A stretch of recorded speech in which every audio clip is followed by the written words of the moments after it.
Hey guys, today I'm going to tell you how to fix your device isn't part of the Netflix household for this account.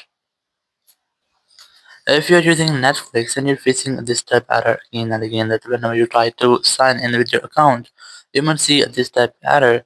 So let's see how can you fix this issue. So the very first fix for this issue is you have to try to disable your VPN if you are connected. So once you have disabled, you have to retry. Or if you're still facing the same issue, so you can try to use this watch temporary feature.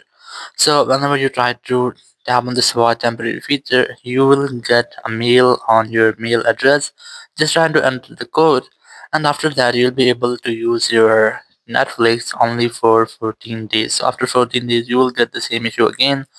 Or if you want to use the same account without this issue, so you have to try to use any other way, like if you're using TV or if you're using a single account on your two TVs, so just try to use any Android emulator in your TV, and after that you'll be able to use your account on your same TV without the issue again.